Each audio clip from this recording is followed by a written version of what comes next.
Republic for which it stands, one nation, under God, indivisible, with liberty and justice for all. Thank you. Please take a seat.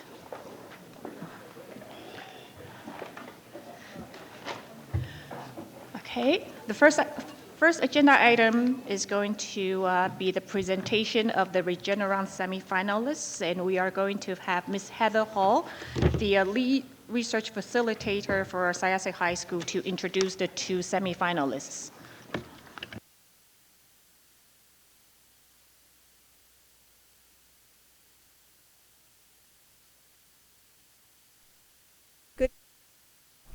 I'd like to take this opportunity to thank the board, the administration, teachers, and community for their continued support of our program and for taking the time tonight to recognize our students.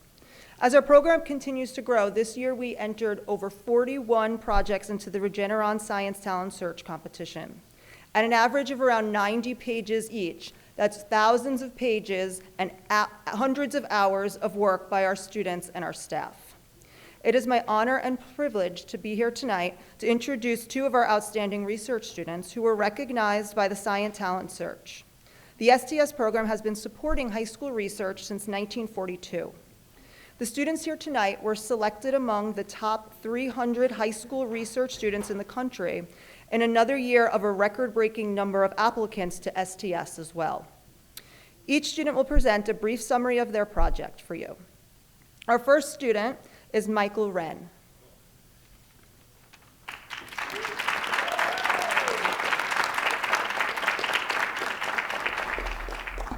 Hello? All right.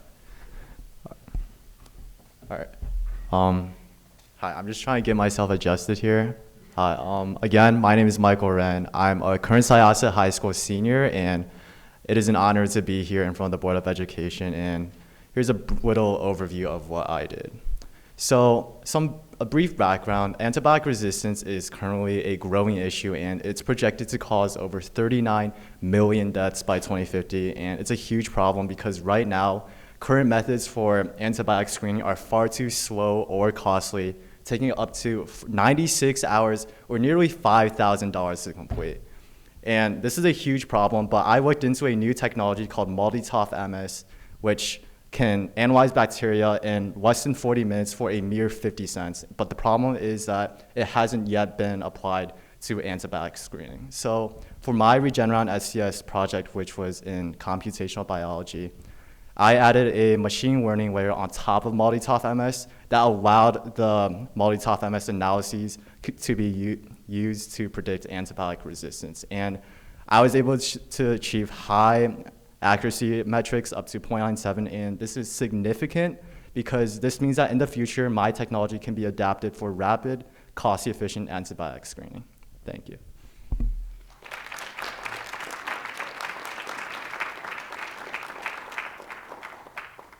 And our second student is Winston Zhao.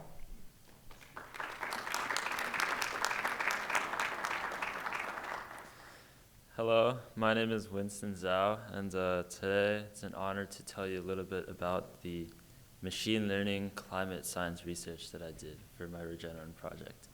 So El Nino Southern Oscillation, or ENSO for short, is a weather event that cycles around every 2 to 7 years with various impacts on people across the world, including tropical storms like Hurricanes Milton and Helene in the North Atlantic, to wildfires like the ongoing ones in California.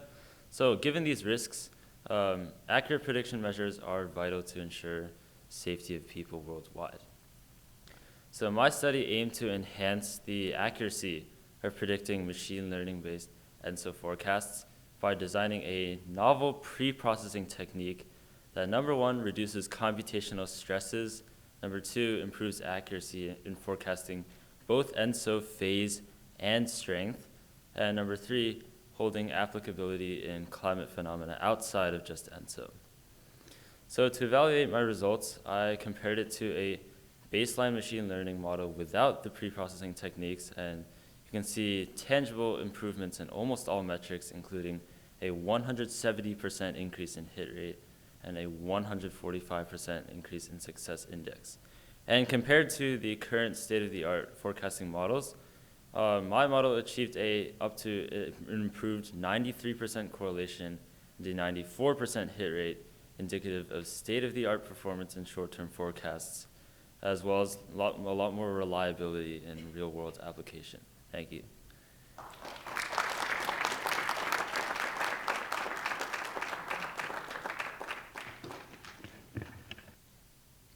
I would just like to thank the board again and invite everyone, if you'd like to hear more, this was our teaser reel, at our research symposium on May 27th.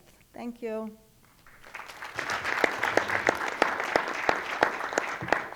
Thank you again. Congratulations to Michael and Winston and to their families as well for such a great project. It's definitely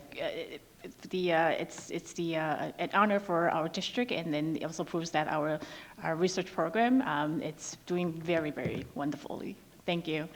Okay. Oh, sure.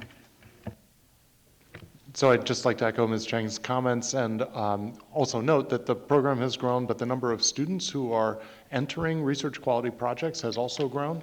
The board, thank you, has invested in the science research facility at the high school, and there are some expansions planned as part of the project that was approved by the public last fall.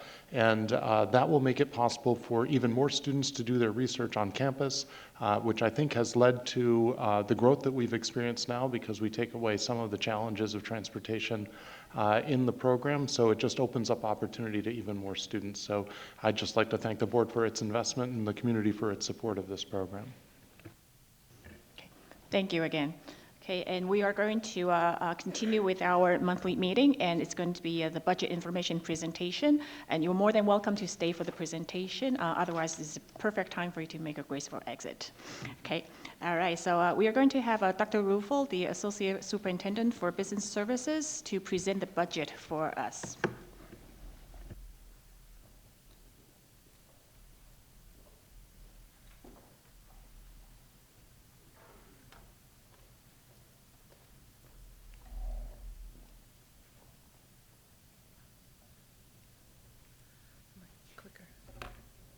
Thank you to the right.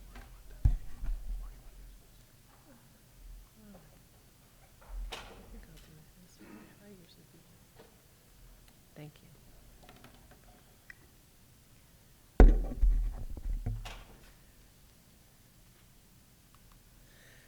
So good evening. Tonight's our first budget presentation for the 25-26 school year, and this will be followed by 3 subsequent meetings before the annual district election and budget vote on May 20th, 25. And tonight the topics we're going to review are the budget climate, the current climate of the budget. The governor released state aid, so we'll talk a little bit about that. We'll take a look at the preliminary tax cap, and we'll look at the codes within the capital and administrative components of the budget. So starting with the budget climate. Over the last couple of years, you've known, we've talked about how health insurance and pension costs have been considerable and put upwards pressure on the budget.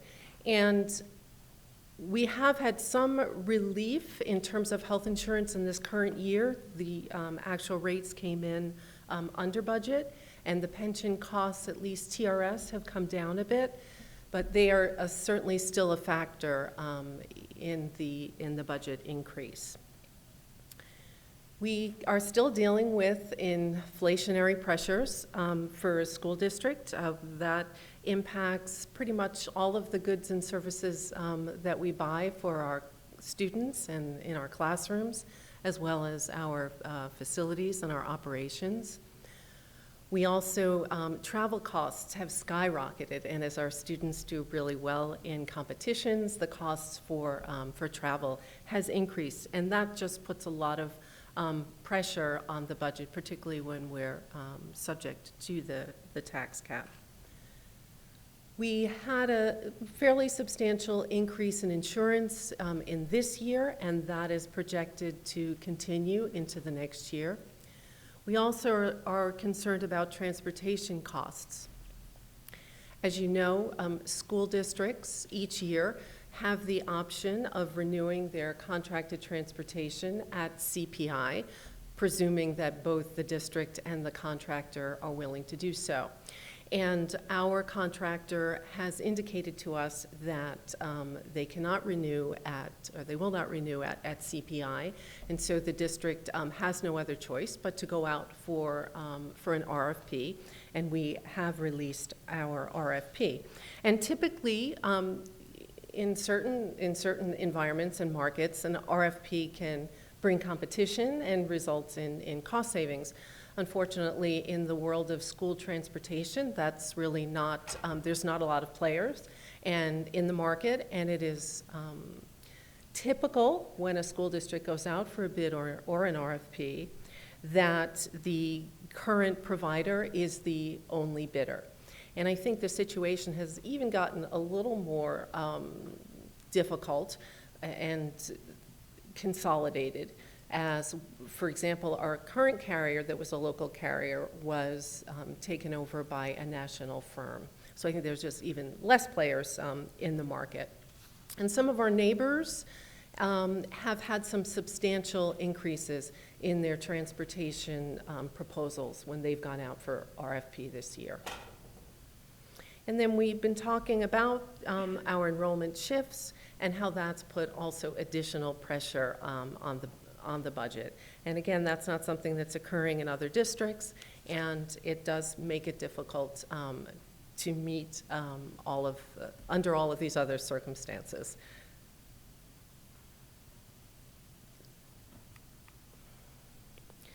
So our budget goals, we need to continue to find efficiencies in order to preserve our existing programs and services for students.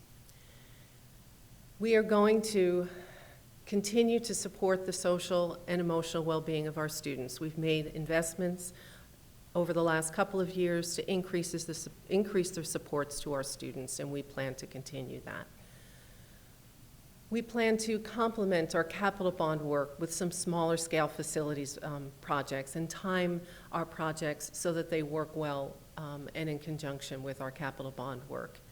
And our goal is to continue to provide fiscal stability.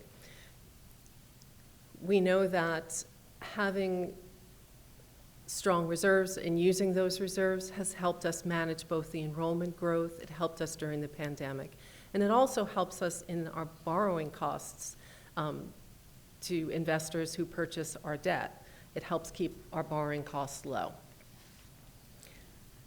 So those are our goals.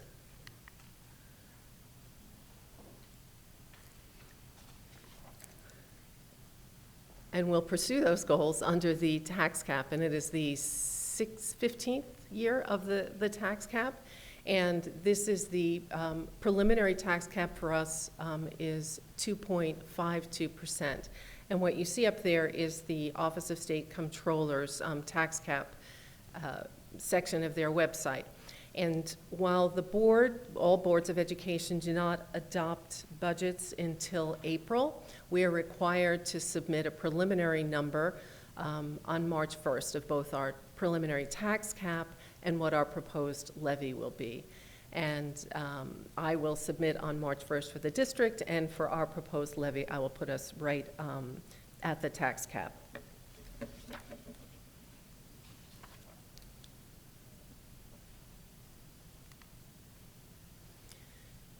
And this chart shows our tax cap trend, and over the years, we've always been under the cap and have never exhausted our full allocation, and we've been more than $11 million under the cap. Back in December, we discussed the recommended changes for foundation aid from the Rockefeller report that was released back in December.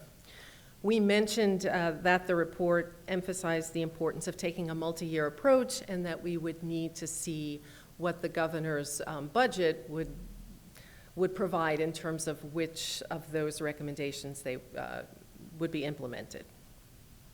So one of the recommendations that gave us some concern was the move away from the one-year CPI to a more blended rate, which in times of high inflation is not going to not going to assist districts. So we're pleased that the foundation, in the foundation aid and the governor's proposal, they stuck to the current law CPI. We also knew that they were moving, the recommendation was to move away from the free and reduced price lunch and use SAIPE as a different high needs indicator. And that worked out well for the district because our high needs percent went from about 7, a little under 8 to about 13, 14. So that helped us and accounted for the increase in foundation aid that we received, which was about 4.3%. So overall, there were no other policy changes that impacted the expense-based aids besides foundation aid. But because of our wealth factors changed slightly, we became relatively more wealthy. Some of the aid ratios decreased and caused some small decreases in our expense-based aid, like transportation, BOCES aid. So overall, though, we're looking at a $700,000 increase in state aid, or 2.8%.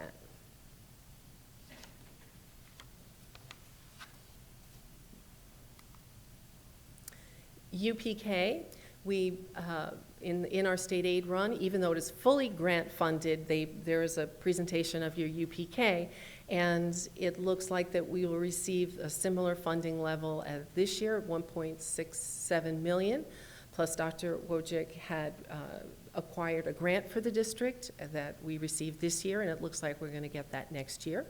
So we'll have an allocation for all students in the district that want to take advantage of that program.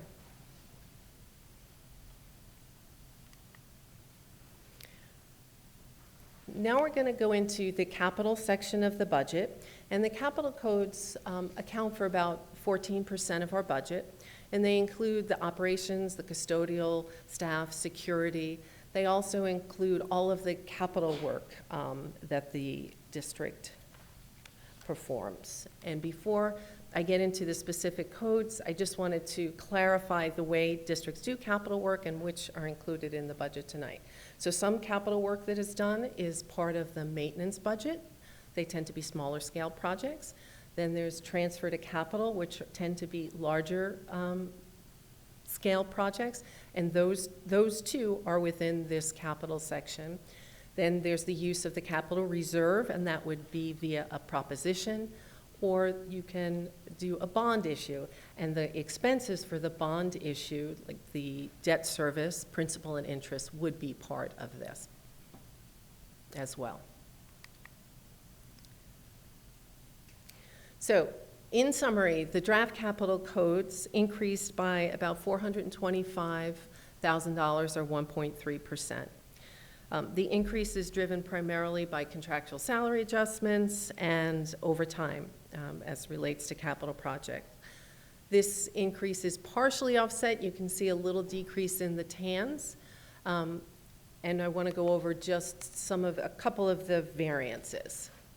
So the first code in there is custodial operations. And just to go over the format, you have the first 2 years. The first columns on the left are the budget, the $% change, 3 years of expenses, actual expenditures, and then your FTE. So the increase in operations and maintenance was about 362, or 3%. And it's, again, primarily the result of contractual salary increases and an increase in again, it's a placeholder, an increase in overtime, and that impacts, and doing capital work impacts in 2 ways. One, we may use our in-house staff where it makes sense and where it's financially advantageous to have them do some capital projects. Also, when we have contractors in the building, we don't leave them unattended, and we have our staff accompany them whenever they're in the building.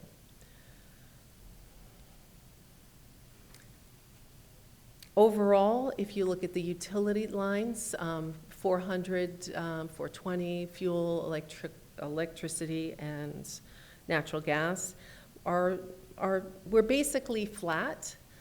We do have We do have an escalation built in. That is, we got it from our utility providers, and it's about 3%, which is consistent with the Department of Energy short-term forecasts.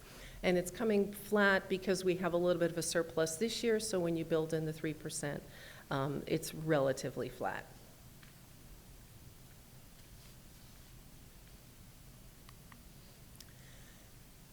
Our maintenance budget is up by about 2.5%. The maintenance budget has equipment allocations that are in the left box, as well as the contractual services that we do through this budget, and they're in the right box. And I do want to emphasize that these are preliminary numbers because if there is a need, as staffing meetings are just underway, if there is a need to make reductions, we'll revisit these operational areas should we need to make reductions. It would probably likely be in the equipment area, in contractual services, in some of the projects that we have planned, similar to how we've done in previous years where our budget has been very tight, breaking up projects over multi-years as a way to get them done. So our transfer to capital line is flat, and that's the preliminary list of projects. HBT tennis courts and the inclusion of 2 new courts. We completed a lot of our classroom bathrooms in phase 2, and there's an allocation here for staff bathrooms, renovations for ADA compliance. There's a plan for upgrading the sound and lighting systems at our secondary auditoriums. There's some security upgrades that are planned. And then each year we do district-wide smaller scale projects in electrical, plumbing, HVAC, paving, and classroom renovations. And we also have an allocation for renovation of the turf field. So tax anticipation notes and debt service at the top are our TANs, which is showing a decrease of about 86,000. That's a result of decreasing interest rates. And our bonds are relatively flat, slight decrease. And then we have the administration section, which accounts for about 9.5%, 10%. Of the budget. So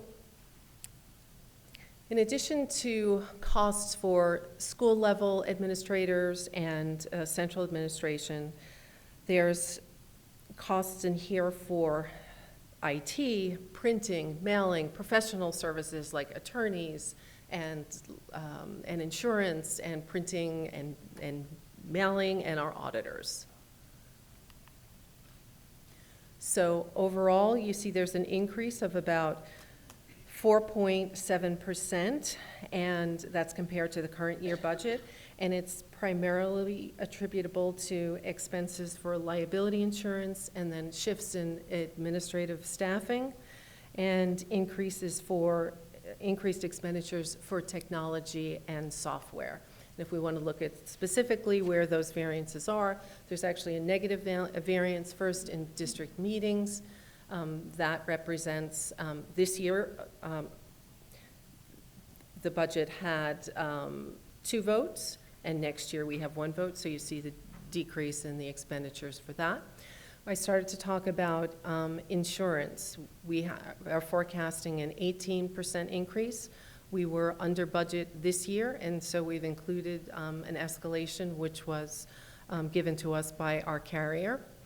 We are planning to do an RFP. We're working on it now. Again, this is a market that there are not a lot of players in, and the insurance market currently is experiencing higher level of claims and larger settlement of claims.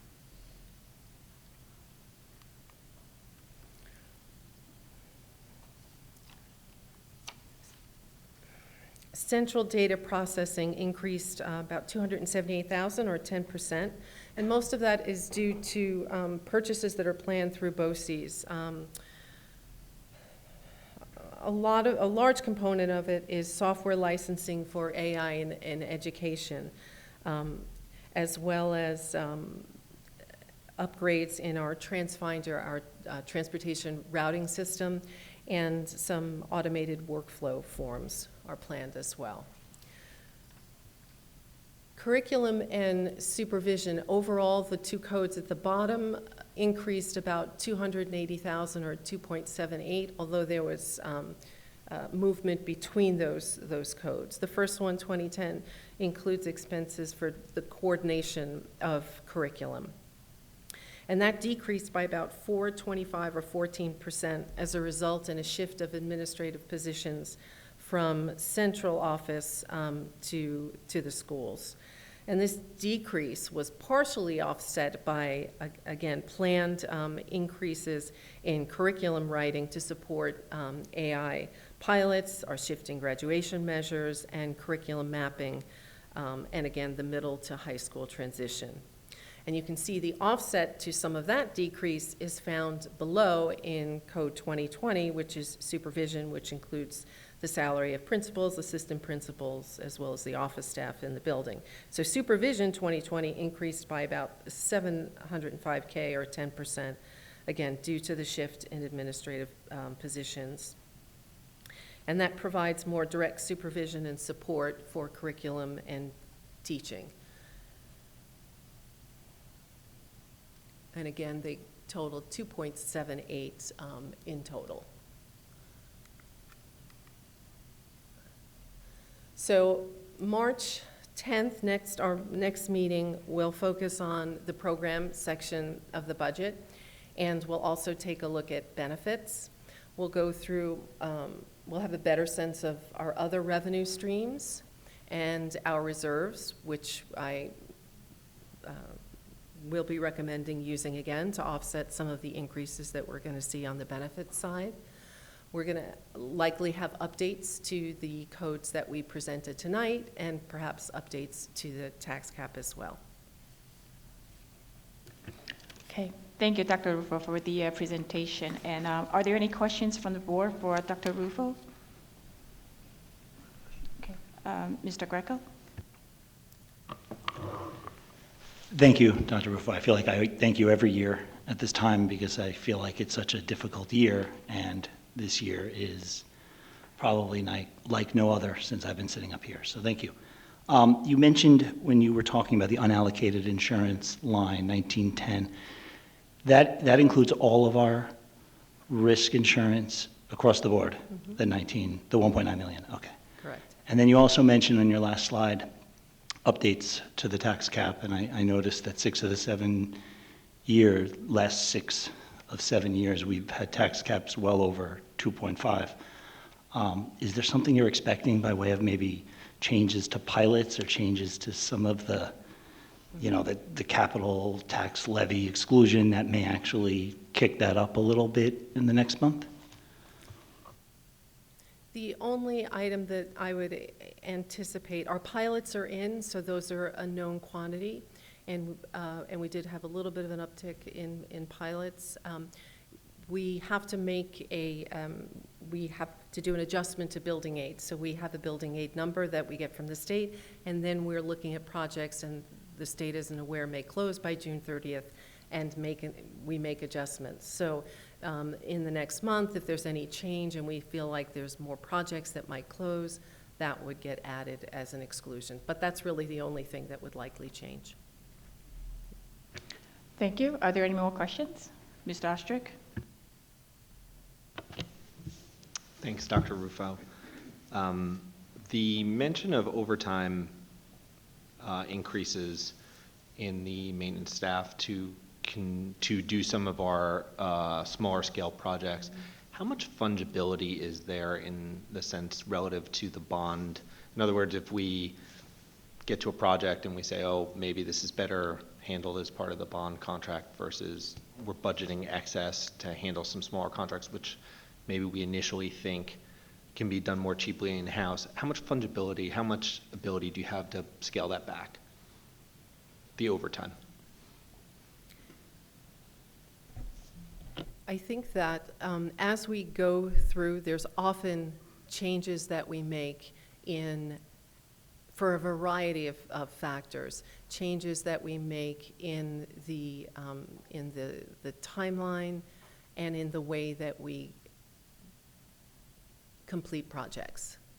So there is certainly the possibility of numbers changing and movement in that area. I just had a couple quick other ones. The transportation software upgrade, do we have sort of a sense of, is it that our model is outdated, they've come up with a new one, we're trying to solve a different problem? Can you give a sense of what the upgrade in the transportation software is designed to accomplish?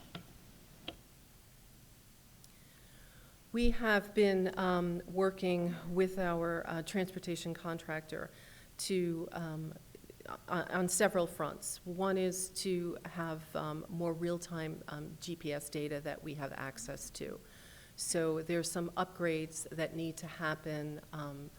I'll call them turn by turn, a variety of more detailed information that needs to be entered into the routing software to enable us to provide more real-time routing information and routing information that is accessible to us. Yeah, I mean, I'm a proponent of trying to get on-time performance for the buses, certainly as close to the beginning of the school year. And Yes. quarter, was it 250K was the allocation for transport software? I think overall that was the allocation. It wasn't all transportation. I don't have that specific figure, how much the upgrade. Understood. Two other quick questions. Dr. Rogers, I was interested that we ended up more wealthy rather than less wealthy. This has to do with the adoption of the SAIPE, or I thought that we were going the other way.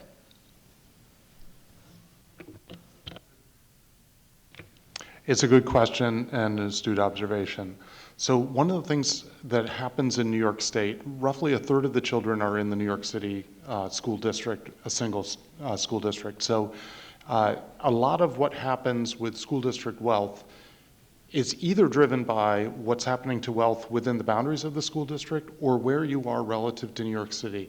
So with New York City being so large, it essentially drives the state average. A third of the state average is one school district. So what's been happening over the last decade is we've been seeing less measurement of wealth in Syosset's borders, but we're also seeing New York City was appearing relatively more wealthy relative to the rest of the state, and so that made us appear relatively less wealthy compared to the average being driven by New York. So the analogy I always use for this is if we're an island, the island's height doesn't change, but if the tide goes out, the island looks taller. And when the tide comes in, the island looks smaller, but we're the island. So New York City has reversed its trend of looking progressively more wealthy and has started to look progressively less wealthy. And so the trend that benefited us over the last 10 years has reversed itself now in state aid. So that's one factor. The other factor is this SAIPE calculation appears to be more favorable in so much as it captures the increase in numbers of students in poverty that we've observed over the last 10 years. So against these measures of fiscal capacity, we are looking more wealthy, but that's more driven by the New York City average. And in measures of actual student poverty, we are capturing more of that student poverty. And just one last question, I'm not sure where this goes, but the Finance Committee has been having some productive conversations about insurance. It may be worth revisiting them to come up with further ideas about how we can explore other options to keep those insurance premiums from moving as aggressively as they are against us. Yeah, we'll certainly entertain any and all suggestions. I think part of what's happening in the insurance market is more broadly, more claims experience from to acts of nature, more claims experience because of CVA cases, more claims experience because amounts of settlements have been larger. So all of that is affecting the insurance market more generally. We are going out with an RFP to try and see if we can achieve some more favorable pricing, and if other ideas come from the Finance Committee, we'll certainly welcome them. And I just wanted to circle back to your question about the software. In addition to getting better real-time GPS data, our hope is that the software product that we're acquiring will allow us to have some sort of an app-based access for parents to have a better sense of how far away their bus is. So, and ultimately we want to get to a situation where we're able to take attendance on buses so we know so we can account for which individual kids are where. So all of that is wrapped up in this conversation about software. So I don't want to undersell the capacity of the software, but that also is, and this is something that Beacon, the new transportation conglomerate that now owns Huntington Coach, has as part of their suite of tools. But I don't want to undersell how complicated this process is for us to get underway. Okay, are there more, Mr. Rotolo? Thank you again, Dr. Roof. I know this is your busy season. You do an excellent job of preparing the budget for us.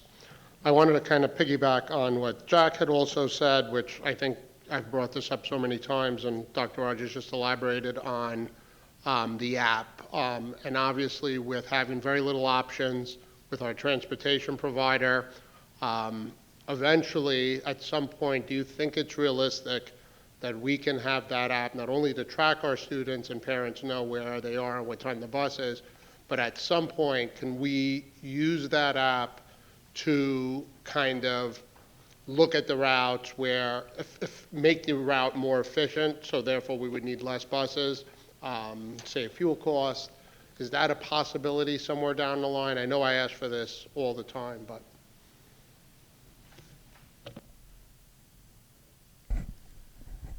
I think the each year when the routes are done, there's minor enrollment shifts, and our transportation supervisor uses that routing software to make adjustments and to try to gain efficiencies. The trade-off always when we are making changes, typically they involve making the route potentially longer. More students on a bus makes the route longer, and so we're always up against wanting to get our children, our students, to the buildings on time. So certainly we always, Claudia's always looking for efficiencies, and the routing software helps with that, and then the bus company also helps with that in making suggestions. And I guess I wanted to take it to the end, which would be where, if your child is going to go to band or is going to take the late bus, is there any way at some point, which is my dream, to be able to say, you know, Sienna is not going to be on the bus today, or Sienna is going to take this bus, because I know that it's just very inefficient. The buses are making the loop, and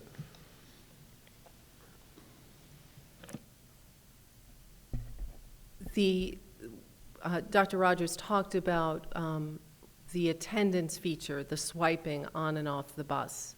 And so that's something certainly that we're considering. I think what you're saying, what it sounds like what you're saying is sort of like a I don't need the bus kind of thing, so don't, and I guess I think that real time, given 7,500 students, would be a challenge for Huntington Coach. Yeah, I'll put a somewhat sharper point on Dr. Rufo's answers. So the trade-off with efficiency is longer routes and earlier pickup times and fewer pickup places. So if a bus makes 10 stops on its route, each of those stops takes 30 seconds or something, it adds up. If you make kids walk farther to the bus stop and you have fewer stops, the bus can go faster. But obviously, parents don't like having kids further from their house when they're getting picked up. So that's a tension that we face. And then the longer routes can fill the bus fuller, and then you need fewer buses when the buses you have carry more students, but it means that the routes will be longer. So instead of a route of 15 minutes in duration, it might be a route of 25 minutes in duration. And again, that time in the morning in particular comes at the expense of student sleep or something else. So we're constantly trying to strike the right balance there, and we're certainly rerouting the software every year. There is transportation software that does this routing and tries to find efficiencies, and then we adjust it based on our own understanding of how traffic flows at certain times of day here in Syosset, which the software doesn't know Syosset the way we know Syosset. So that's one of the challenges there. The challenge, when we've had issues where we're momentarily unsure of where a child is, because it usually comes because there was a change in the child's dismissal plan. So we call it a dismissal plan, even though it just seems like, oh, my kid's riding a bus today, but it's a dismissal plan. So if someone was picked up or told one parent that they were going to do one thing, but didn't tell the other parent calls us worried. And so I think the first problem we're trying to solve is to have a better sense of who exactly is on the buses. To Dr. Rufo's point, I would like to see that run for a while before we started adding a new complication, which is dismissal plans that can change almost in real time and have us be accountable for the students, because our most important job is to be accountable for their whereabouts and their safety. And if we make that job more complicated for ourselves, even though it's a convenience for parents, we compromise our safety. And that's the one part that we're really reluctant to make changes until we're sure that it'll work properly. Thank you, Dr. Rufo. Thank you. And we are going to move on with our meeting. And the next agenda item is the approval of minutes of the January 6, 2025 board meeting. Can I have a motion, please? Mr. Greco, seconded by Ms. Levitan. Are there any questions? All in favor? Opposed? Any abstentions? And Dr. Rufo again, can we have the treasurer's report and appropriation adjustments, please?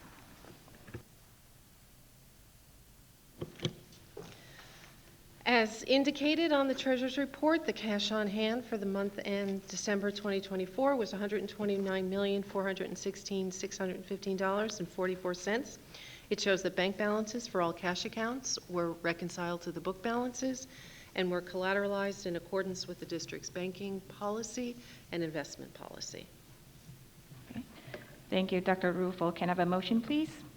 Mr. Rotolo, seconded by Dr. Park. Are there any questions? All in favor? Opposed? Any abstentions? Okay, Dr. Rogers, superintendent's report, please. Sure.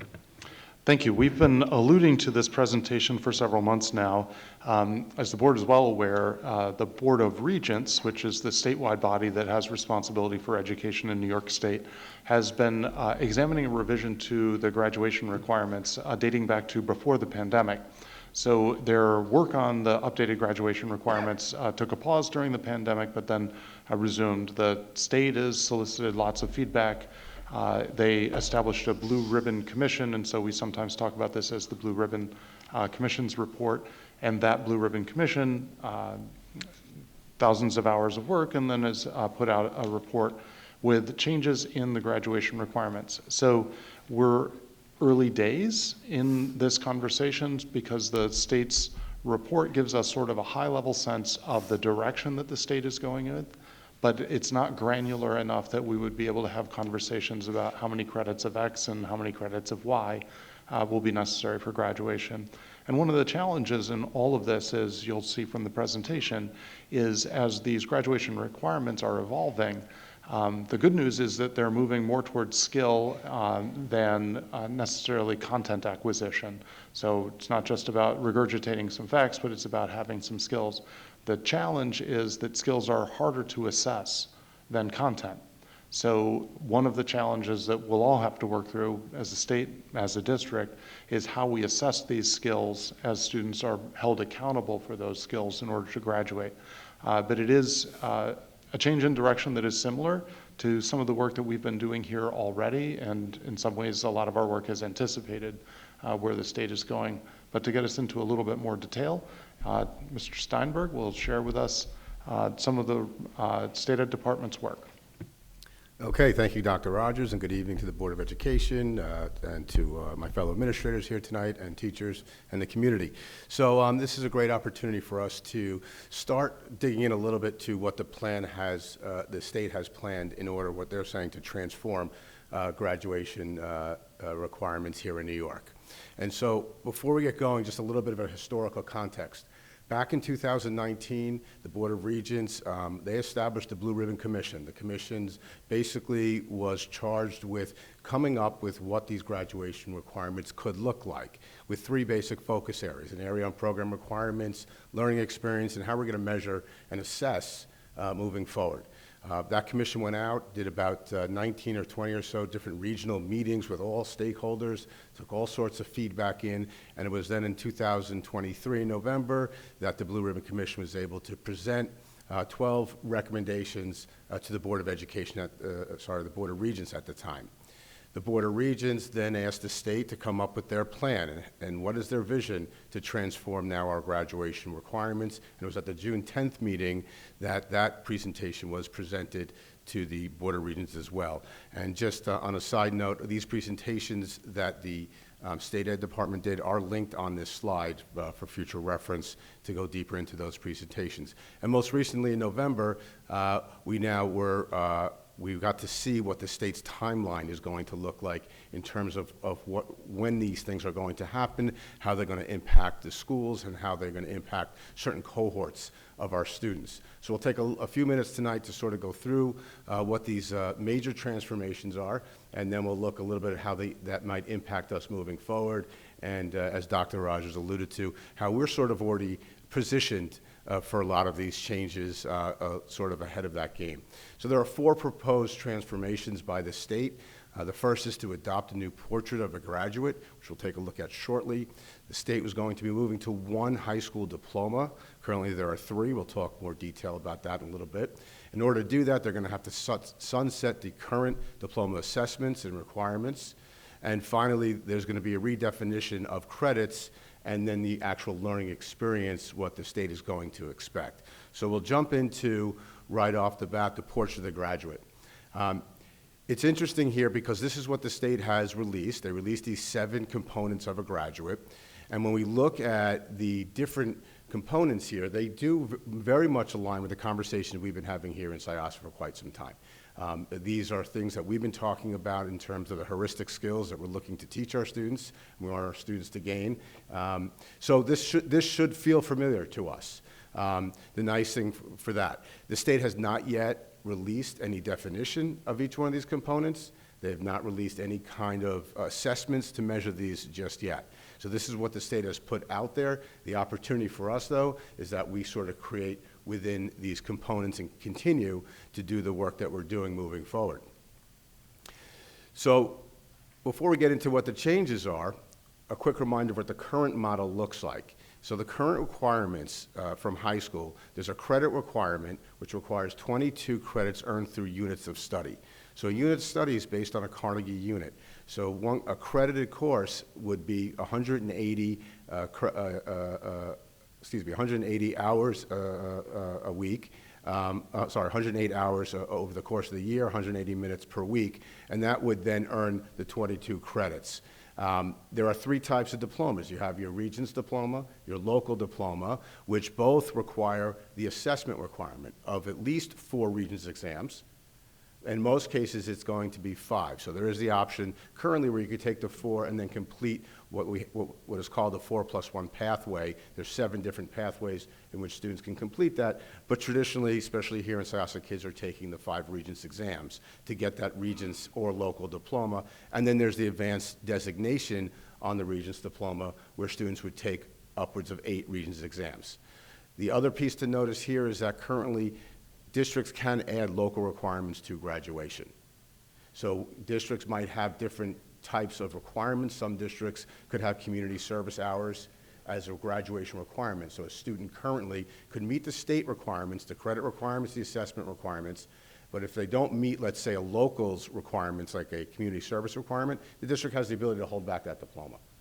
Okay? And what we'll see is that in the transformation, what the state's proposing, that last piece I was just discussing, the states will not, the districts will not have that ability. Once a student completes what the final state requirements, then the district must confer that diploma to the student. Okay? That's something that's very different. So that's the one diploma that we're going to see. The other big change here we'll notice is that the Regents exams will no longer be mandatory for graduation. So students will not have to take the Regents assessments for graduation. There will be multiple pathways for students to show their proficiency and mastery that yet have been released, but this is where the state is talking about moving in this direction now. The Regents, though, it's important to understand that in this model, they will remain on the transcript. They still remain on the transcript. So in the model right now, in the transcripts we have, the universities and colleges will see those Regents scores. And the students must take those exams. They must take those exams for federal requirements. That's the ESSA requirements on the state exam, so they're still mandated to take those exams, and we need to have them take that exam. It's important to note in Syosset right now, there is a no harm in place for our Regents exam. So students take them, and if the Regents exam doesn't help their final grade, it won't get counted in their final grade. So that's where we currently stand in this. So again, that proposed transformation here is the one diploma. We eliminate the Regents as a mandatory assessment, and then the district must confer the one diploma upon a student completing the state's requirement. All right? So what does that look like? So again, we can add additional seals and endorsements to a diploma, but we cannot mandate that. So that could look like a locally developed endorsement here. We've talked in the past about the SIO Plus program. We'll bring it up in a little bit again. So we can provide that as an additional seal or endorsement, or we can provide the kids the skill-based micro-credentials, which we've talked about before, which recognizes students for reaching a certain proficiency and mastery level in a skill. Let's say it's Excel, it could be Google Suites, it could be design thinking, and there's many, many more, of course. Currently, in the current system, there are endorsements that then go on to the diploma. So it doesn't matter if any of the three diplomas you have, whether it's the Regents local or the Regents with advanced designation, all students can still get the endorsement with honors. They can get a mastery in math, a mastery in science, and a technical endorsement. In the new proposed model, the advanced designation is no longer a diploma type, but students can earn it as an endorsement, similar to the endorsements that exist right now. And then, of course, the seals that are available for students, the seal of biliteracy and the seal of civic readiness. So looking inward to where are we in Syosset, we do have these things. And where's the value we would add to the one high school diploma? It would be in the seals we just discussed. So students could pursue the seal of biliteracy. Right now we have upwards of about 140 students pursuing that seal in this current year. Seal of civic readiness was just launched this year. We have upwards around 29, 30 students who are pursuing that.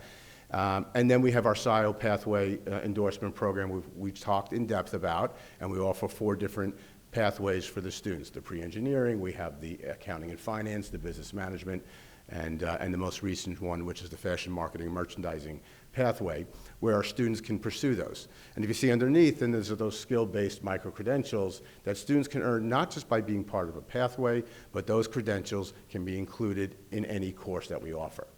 So when we get to that one diploma phase here, these are going to be areas in which students can show their proficiency and mastery, and they're getting recognition for that.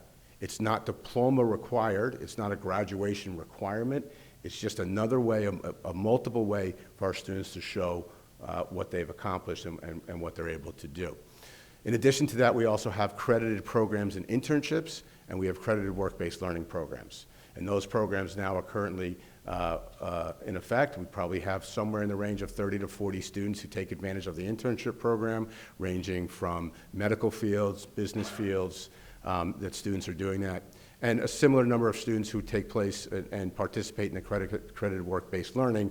And that could be anywhere from working at a local restaurant to working within our schools. We have students in the work-based learning program who work in our libraries, our guidance centers, our main offices.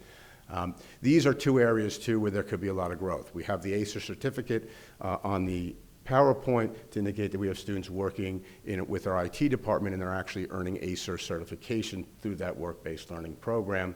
Again, highlighting the skills that they are acquiring and learning as they go through programs like this. And this is the way they can earn the credits. So just as a quick review again, as we get to the new transformed model, we have to sunset out of the Regents, so students no longer have to pass the Regents. They do have to sit for the Regents, but they will not be mandatory for graduation. Okay, so that's what this slide is just reminding us of. So the next transformation is the redefining credit and learning experiences. So this is where the state has not been clear as to exactly what that means in terms of redefining credit. But redefining credit, we know, will include a financial literacy, a climate education. That will be part of the credits that students will have to earn for New York State graduation. So that will be coming, we'll see in a little bit in a timeline slide, and that's scheduled to come around 2027. And so when Dr. Rogers alluded to this shift from sort of this knowledge economy into a skills economy, and how do we now assess our students on the skills? The standardized testing that we use on the Regents exam has primarily been a knowledge-based assessment. So we're going to have to get creative and leverage the programs that we already have to start shifting more towards a skill-based assessment.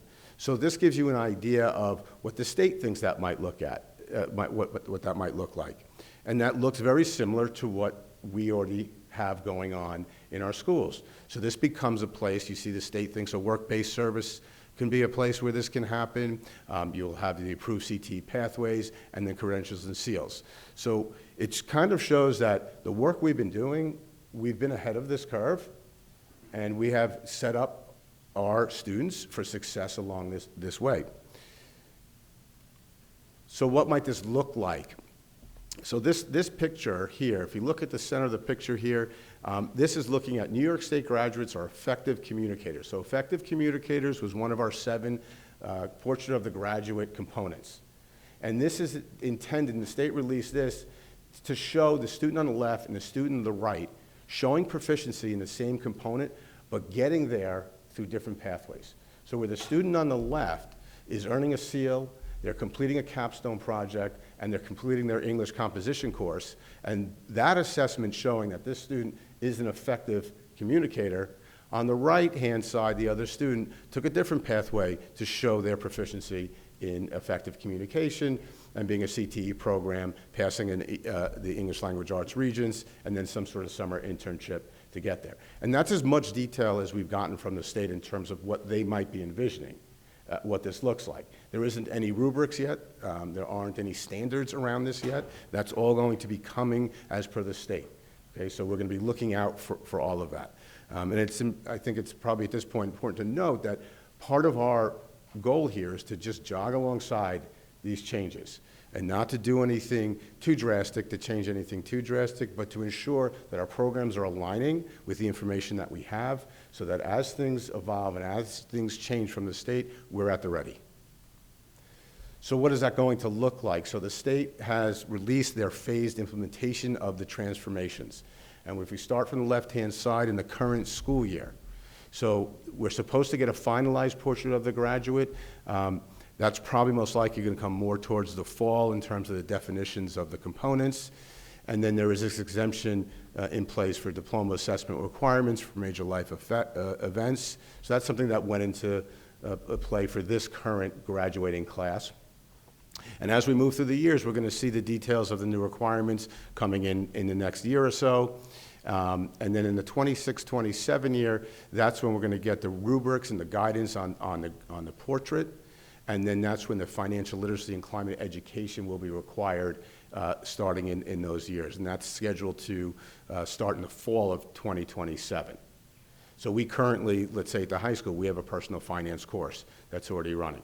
That personal finance course, there's probably upwards of 500 students who take that course, somewhere in that right now. In terms of climate education, we're not sure exactly what that's going to look like yet, but we look at our science curriculum, we look where things are happening in there. We'll look at our APES course, our AP Environmental Science course, where we have close to 200 students who take that course, and we'll begin to see, as we get more information on those standards, where that's going to fit in for us to make sure our students are meeting those requirements. And then it's going to be in the 27, 28, we'll move to the one diploma, we'll sunset that Regents requirement that we talked about earlier, so that no longer becomes a requirement for graduation. We'll get some more information about the redefined seals and endorsements, and some more information about rubrics and the learning standards. And as we move through, you can see that we get to a final implementation in the fall of 2029, where everything now is in place. And that will take place, the fall 2029, with the 9th grade class. So how does this impact? So now we look at all these changes. There's a lot here, what's happening in the years. And so when we look at how this impacts current students and future students. So this slide, what this will show you on the left-hand side is the cohort that's going to be impacted by the changes. On the right-hand side, all the way to the right, just shows you their graduating year. So a cohort is being defined as a grade 9 student in that particular year. So if we look at the current cohort 2023 and prior, that would have been our 9th grade class last year, the 2023 class, and everything is basically the same for that group. As we move through, we begin to see how now each of the graduating classes might be affected. So if you have a student who is going to be a 9th grade student in 2027, for instance. So if you look at cohort 2027, that's the class of 2031. That class will have one diploma. We'll know what the redefined seals and endorsements are going to look like, the new credit requirements, and that's the year that the mandatory Regents exams will begin to sunset. So they'll be out. So it's in 2027. So we're in 2025, we're 2.5 years away from that happening. And then when we get to cohort 2029, we'll be in full implementation, and one of the big changes there is the state's going to have a statewide transcript, so there's some standardization of the transcript across all the districts. So that's where the state is. It's a lot. So I'll stop here and open the floor to questions. Thank you, Mr. Steinberg. This is definitely a lot of information to process. Okay. For now, so if there's anything that the board needs, clarification, please ask your question. And this is only for Q&A. We are not going to give any directives, nor are we going to be asking the presenter for his or her opinion. So with that, are there any questions from the board for Mr. Steinberg? Ms. Falco? Hi. First of all, I just want to say thank you, because I know how hard you guys work to stay proactive and to be on top of everything, and it shows in everything that we have. I know we've talked about the pathways before. Is there, in any of the plan, and you may not know it yet, I think the pathways and the endorsements and the seals have definite benefits, but the lack of ability for the kids to try different things gives me pause, that they have to decide one area that they want to specialize in, and then they're not allowed to, or they don't have time to do other things. They kind of get pigeonholed. Makes me nervous. So in any of this, are there pathways or seals that allow them to kind of explore different things, so they're young, so they could kind of figure out different things that they like? And I know some of this is you're bound by the state, but. I think it's a great question, and so I'll take the first part about it. Sorry. So just to clarify, so students, when they're in a pathway, they are not declaring a major, they're not declaring a concentration. That at no point do they have to say, I want to do this pathway or even do this seal. They don't have to do that. So what we have built in the system is we have a way to disaggregate the students' transcripts to see how their course selection, their natural course selection, without them even choosing a pathway, right, to tell us, this is where a student has an interest, right? So a student can sit with a guidance counselor at the high school, and the guidance counselor has the ability to go into the program, disaggregate the transcript, and it will show how the student's course selection is already potentially meeting a pathway. They might already have it. So the conversation at that point, which typically is not going to happen in a 9th grade year, that's a conversation typically might happen in an 11th grade year, and where a counselor might say to the student at that point, hey, are you aware that your course selection, you're showing that you have an interest or a passion, right, in one of our available pathways? And so just going to make the student aware, at this point, you have the option, if you want to pursue that, you can go and take an additional course and then take this industry exam, and then you'll get this endorsement on your diploma.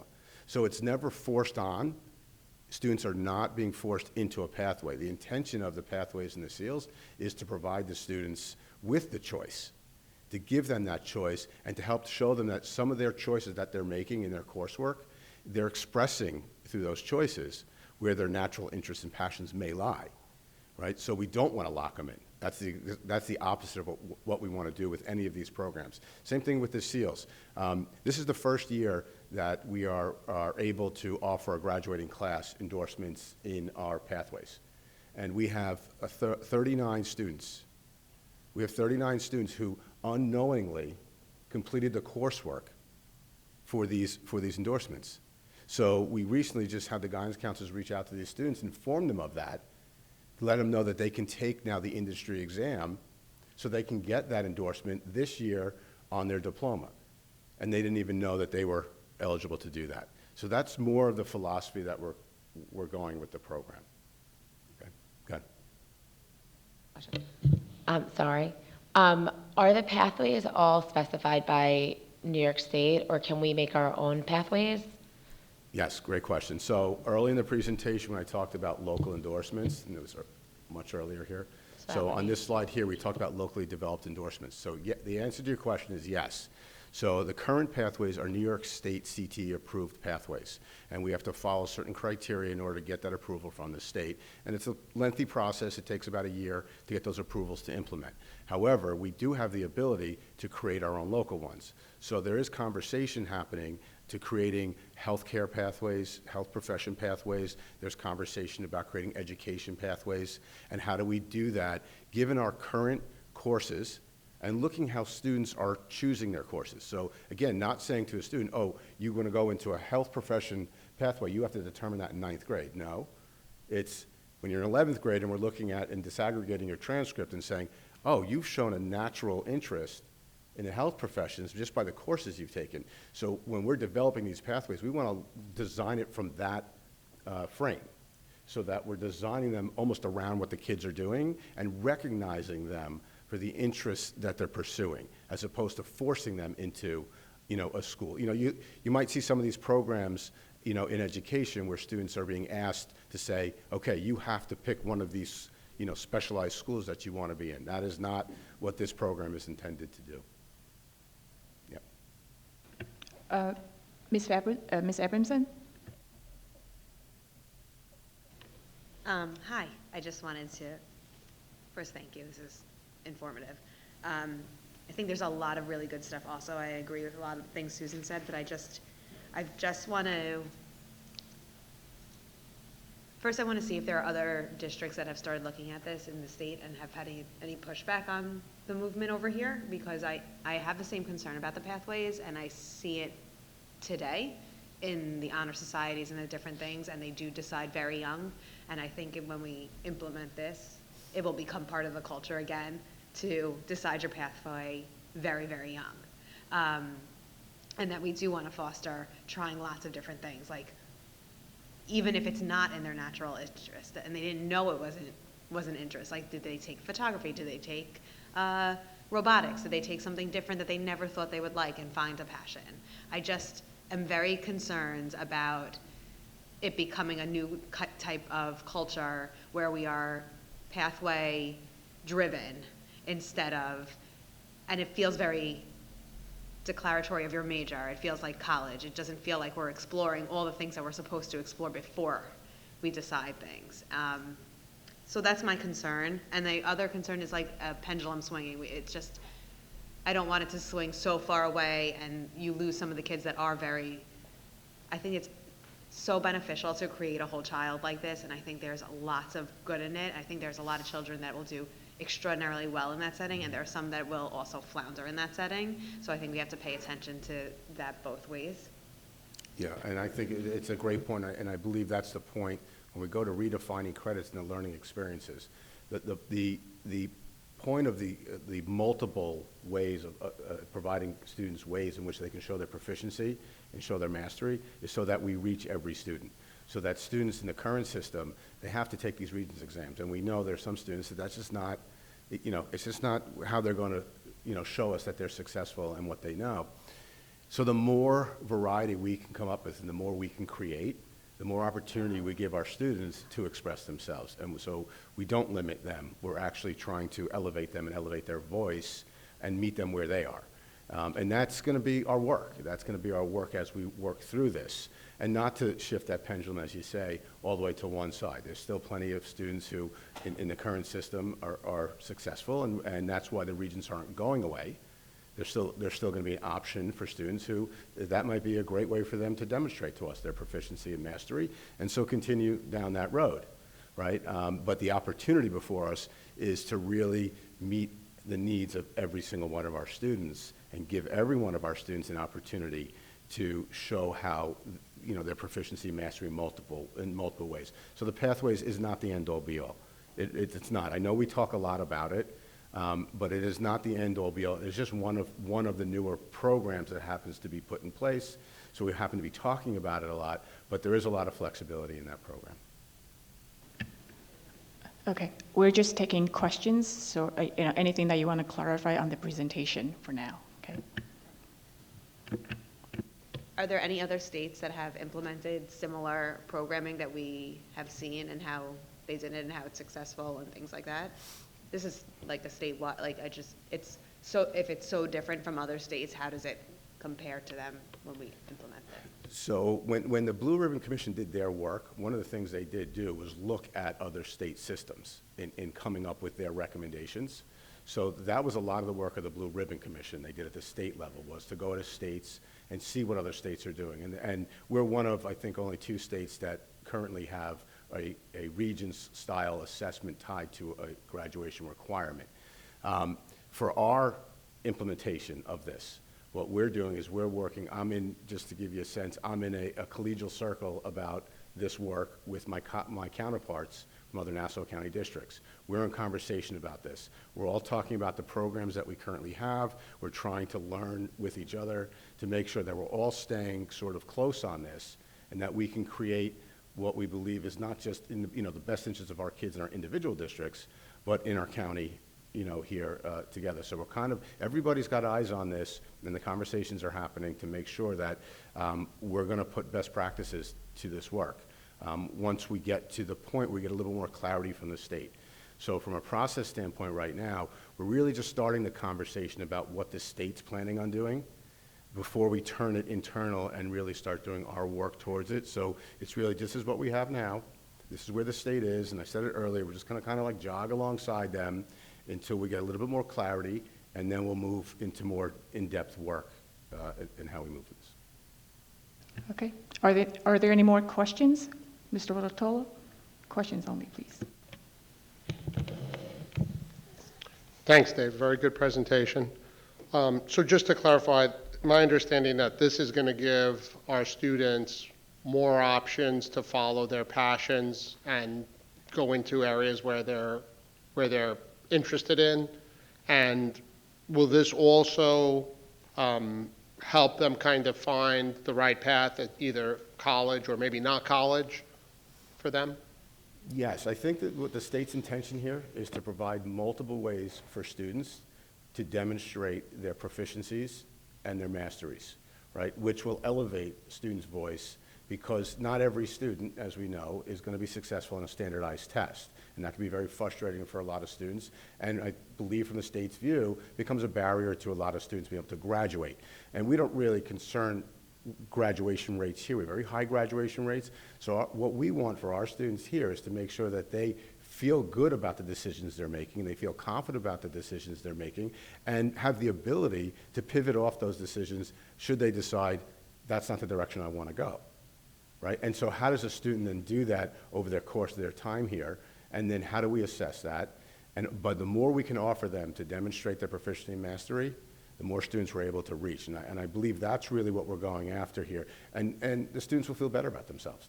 And they'll become better learners, they'll understand better how they learn, who they are as learners. So all of that, I think, is really what we're headed towards. Yep. Dr. Park? So, my question is, does that mean that our students do not have to spend 180 hours a year in school? That's a great question. We don't have the answer to what the redefinition of credits is going to be right now. The state has not released any information on that. So we know what the current system is. We know the current system is based on the Carnegie units of study, but the state has not released what the redefinition of the credits are going to look like. Whether they're going to redefine the actual credit hours or they're going to redefine what makes up the 22 credits right now that are necessary for graduation. So that's some of the information we're still waiting on. Just comment? Question? So I can see that high achieving students will just run wildly with it. I mean, Regeneron students will fulfill communication skills, in science skill, all within that, doing that research. I can see our students who are interested in more of work-based or service-based, they will actually learn to love school because it will be counted. But I do have concern about the students in the middle who are less motivated to actually go out. Will there be a way that we do not lose a single student who's not as motivated either to excel or find their passion? Yeah, I don't think we lose that as our mission in this. I think we need to hold on to that. That's how we approach our work every day, right? To make sure that every single one of our students, right, is reaching their potential. And we do everything in our power to make sure that we're doing that now. I think this will add and help us to do that. The opportunity is that this will make it, maybe easier for us to do that, or it'll help us to make sure that we're accomplishing that goal. But we all show up to work every single day with that in mind, that every single one of our students is the most important thing, and making sure every single one of them is reaching their potential. So I do think we hold on to that. We hold on to that tight as we go through something like this. Okay. So I know the rubrics aren't developed yet, Dr. Rogers, so it's early, but as you think about this, like the back half of a SWOT, the opportunity and the threat here, this may not be the right venue, or it may be too soon, or maybe it's a memo, but how do you view the opportunities and the threats that are being created by this new development? So I'll marry your question with Ms. Abronson's question. So her question was about where has the skepticism been around the Regent's approach, and where are the opportunities? So the skepticism has come from, like Newsday Editorial Board and others, who worry that the loss of the Regents exam as a graduation requirement creates a situation where it's harder to compare one district to another, one student to another, and the worry is that the rigor of the program will erode over time without this sort of single uniform statewide assessment that is a graduation requirement and therefore high stakes, and therefore everyone will be invested in taking it. So I think it's incumbent upon the Regents to try and identify, and I kind of hinted at this in my introductory comments, the devil will be in the details of the assessment process to make sure that even as the assessments evolve, that they inspire confidence in their rigor. So how to do that is the opportunity, because it allows more students to demonstrate their knowledge, their mastery, without demonstrating it in such a narrow type of a demonstration of success. So hopefully that means that students will feel confident in exploring areas of the curriculum they might not have because they were concerned about the assessment that might be at the end.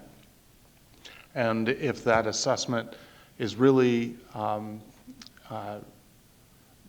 responsive to the amount of effort that they put in, then they'll feel like it's a fair assessment at the end. So I think for us, the opportunity is, I like Mr. Steinberg's metaphor of jogging alongside this. I see us likely having many of our courses evolve. So that's exciting. It provides us with an opportunity to look for gaps and overlaps in curriculum and think about how those courses might evolve in light of new technologies and in light of these new graduation requirements. So in some ways, it's daunting because of the volume, but it's also exciting because those iterations of the courses will make them, I think, even more relevant to students. So the opportunity is there to help our students become prepared for a world that's going to look very different. And the challenge will be that just the scale of the undertaking, because there's just so much, there's so many courses, so much to do, and this idea of how you would assess this work is still very early days, and I think not as concrete as I would like to see it yet. Okay, all right. Mr. Steinberg, I actually have a question. Has the state released any information on the resources and funding that's going to be allocated for the transition? So there was talk about some funding. There's about $13 million that's being allocated statewide right now. It doesn't feel as if that's going to be suffice, for the transition. So there'll definitely need to be some work done around that. But I would say that because we're so early on in this, it's hard. It's difficult probably for the state, and it's not in defense of the state, but just there's just not enough information to say really how much money is this going to take, and it's going to take some time speaking with the local school districts once we start moving through this a little bit to say, okay, here's what we're going to need, in order to make these things happen, because there could be staffing implications, as Dr. Rogers was alluding to.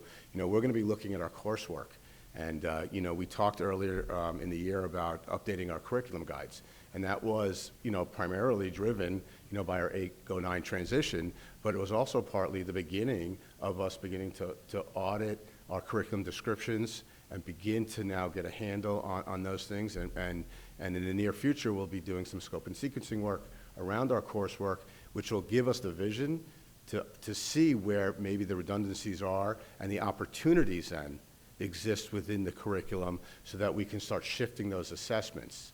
So one of the pieces that, and I'm going to go back to the Porch to the Graduate for a minute, that the state hasn't released on this are any kind of standards related to these components.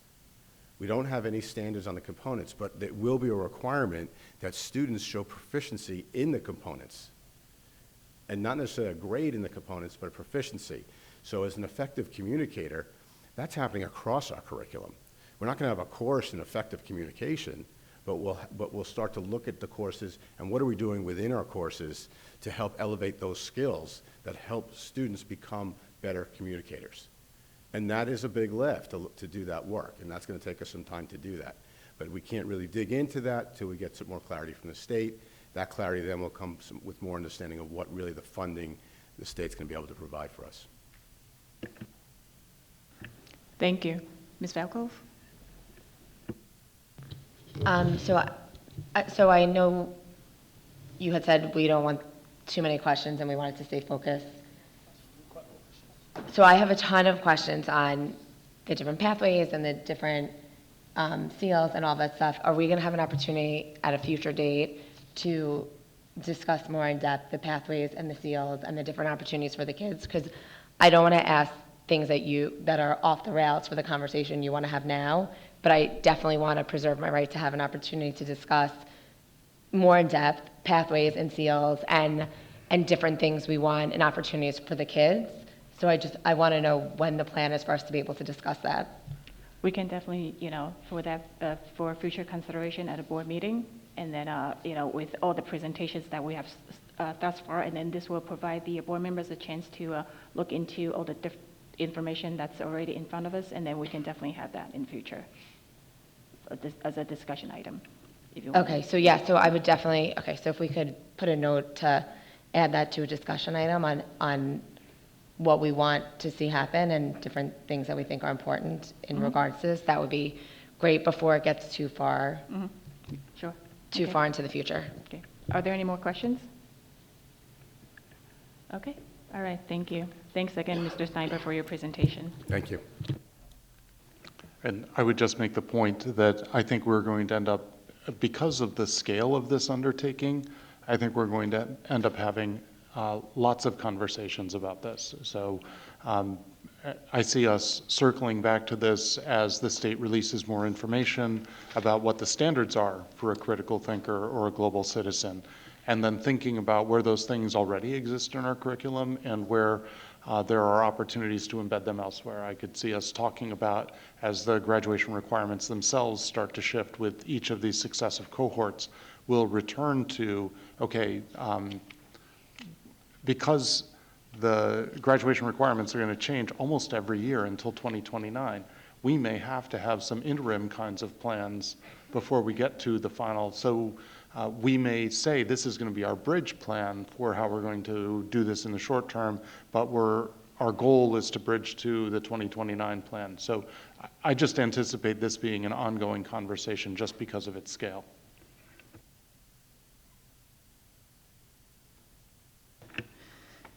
Okay, we are going to, there's no legislative items, and then we're going to do our discussion items. So board members have been busy this past month attending several different events, and then the first one that we are going to report to the community is the Nassau Suffolk School Board Association Advocacy and Mental Health Resource Event. Mr. Rotolo. Thanks, Ms. Chang. Thank you for the opportunity to discuss a topic of utmost importance to our community, which is mental health. We are fortunate to be able to attend the Nassau Suffolk School Board Association All-In Advocacy and Mental Health Wellness Resource Event, where we were able to explore various tools and strategies to support our students' mental health. As we navigate the challenges that our students face, one critical point that the conference was addressing was the increased funding for mental health, which we had discussed before, from New York State, specifically through fully funding our foundation aid. This funding is essential for us to provide additional services and enhance our current service offerings to our students and families of Syosset. The conference also emphasized the importance of forging partnerships with local communities and service providers, such as our current collaboration with Northwell Health for mental health services. By working together, we can create a network of support tailored to meet the unique mental health needs of each student. At the conference, various vendors and service providers were available, including a particular resource called Counselor, which was an app, the Counselor Act, which acts as a best friend in your pocket, providing a licensed counselor support 24 hours a day.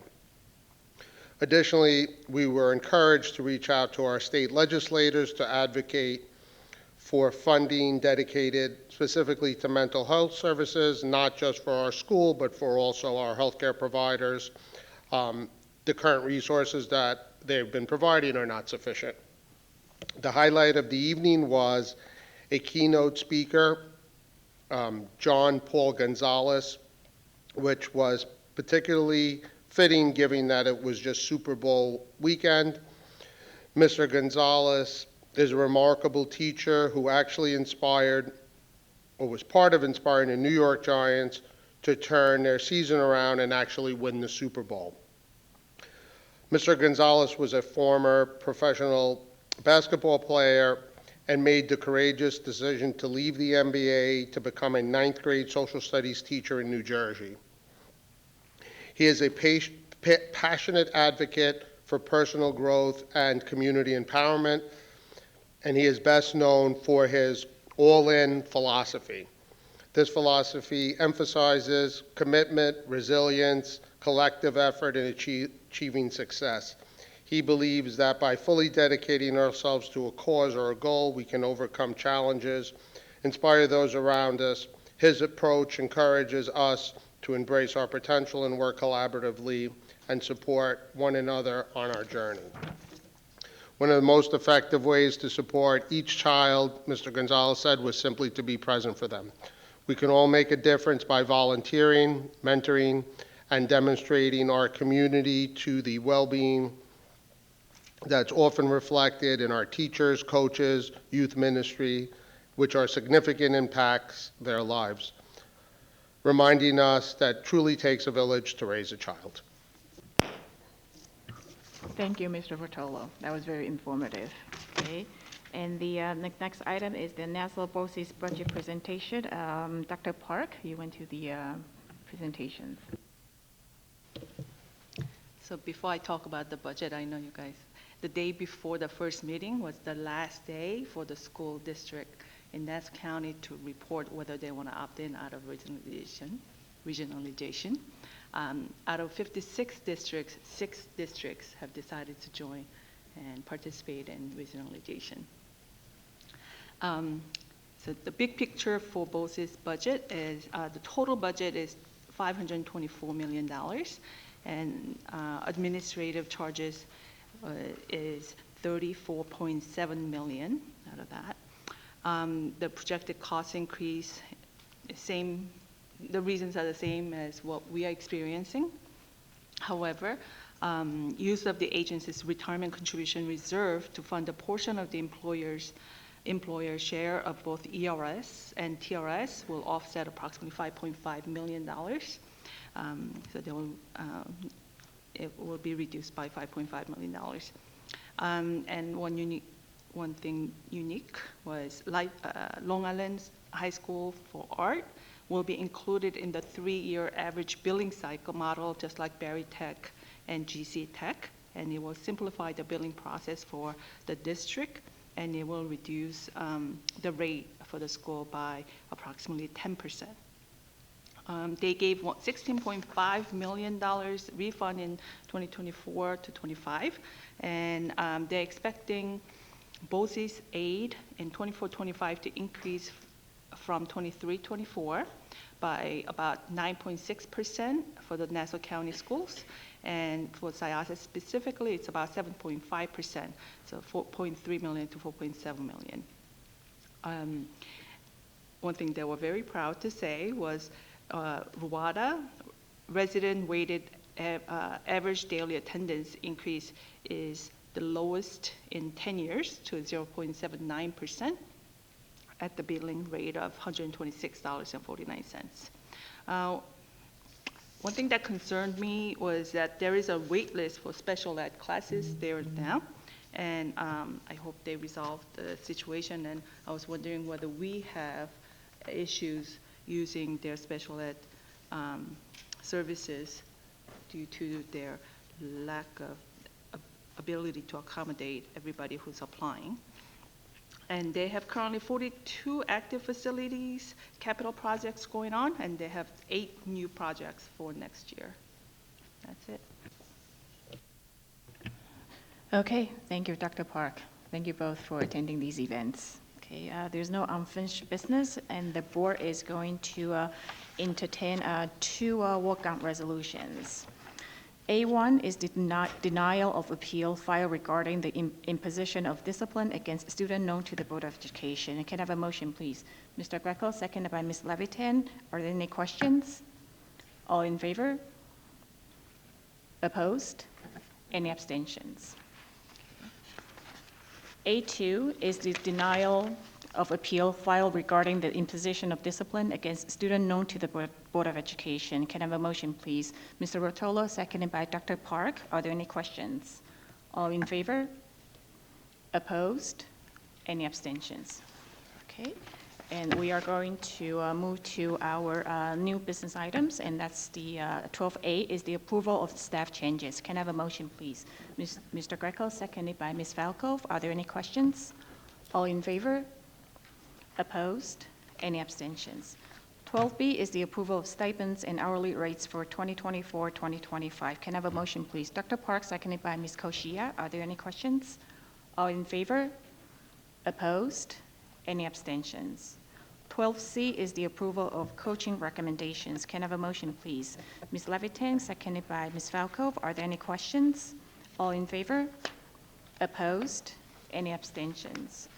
12D is the appointment of individuals to serve as volunteer judges for forensic competitions. Can I have a motion, please? Mr. Rotolo, seconded by Ms. Abramson. Are there any questions? All in favor? Opposed? Any abstentions? 12E is the approval of settlement agreement. Can I have a motion, please? Mr. Greco, seconded by Ms. Levitan. Are there any questions? All in favor? Opposed? Any abstentions? 13A is the approval of the notice of public hearing, budget vote, and election of the Syosset Central School District. Can I have a motion, please? Mr. Rotolo, seconded by Ms. Koshia. Are there any questions? All in favor? Opposed? Any abstentions? 13B and 13C can be taken together. They are the approval of the Committee on Preschool Special Education and the Committee on Special Education Recommendations. Can I have a motion, please? Ms. Falco, seconded by Mr. Greco. Are there any questions? All in favor? Opposed? Any abstentions? 13D is the first reading of revised policies. 0130, district complaint procedures for federal programs. 1120, school district records. 1120-R. 4321, programs for students with disabilities under the IDEA and New York Education Law Article 89. 5150, school admission residency. 5150-R, 5150-E.1, 5150-E.2. 8130, school safety plans and teams. The second reading of the stated policies will be during the March 10th, 2025 board meeting. Said policies will be available for inspection on the district website. 13E is the approval of settlement agreement. Can I have a motion, please? Mr. Greco, seconded by Ms. Levitan. Are there any questions? All in favor? Opposed? Any abstentions? 14A is the authorization of service contracts. Can I have a motion, please? Mr. Rotolo, seconded by Ms. Abramson. Are there any questions? All in favor? Opposed? Any abstentions? 14B is the authorization for special education and/or nursing contracts. Can I have a motion, please? Ms. Falco, seconded by Ms. Levitan. Are there any questions? All in favor? Opposed? Any abstentions? 14C is the authorization for health services. Can I have a motion, please? Mr. Rotolo, seconded by Ms. Koshia. Are there any questions? All in favor? Opposed? Any abstentions? 14D is the authorization for piggybacking Belmore Merrick Emerald Island Supply Co. Incorporated. Can I have a motion, please? Mr. Greco, seconded by Ms. Levitan. Are there any questions? All in favor? Opposed? Any abstentions? 14E is the authorization for piggybacking Southampton Union Free School District Library Supplies Furnishing and Equipment Bid, SPS 24-001, first extension. Can I have a motion, please? Mr. Greco, seconded by Ms. Levitan. Are there any questions? All in favor? Opposed? Any abstentions? 14F is the authorization for deduct change order G-001 Long Island Roofing and Repairs Service Corp. Can I have a motion, please? Mr. Rotolo, seconded by Ms. Abramson. Are there any questions? All in favor? Opposed? Any abstentions? 14G is the authorization for deduct change order X-101 Inshallah Mechanical Corp. Can I have a motion, please? Mr. Greco, seconded by Ms. Levitan. Are there any questions? All in favor? Opposed? Any abstentions? 14H is the authorization for deduct change order X-102 Inshallah Mechanical Corp. Can I have a motion, please? Mr. Rotolo, seconded by Dr. Park. Are there any questions? All in favor? Opposed? Any abstentions? 14I is the rejection of utilization of bid. Can I have a motion, please? Mr. Greco, seconded by Ms. Levitan. Are there any questions? All in favor? Opposed? Any abstentions? 14J is the approval of student club charters 2024-2025. Can I have a motion, please? Mr. Rotolo, seconded by Dr. Park. Are there any questions? All in favor? Opposed? Any abstentions? 14K is the disposal of broken, surplus and/or obsolete equipment, supplies, and books. Can I have a motion, please? Mr. Greco, seconded by Ms. Falco. Are there any questions? Mr. Greco.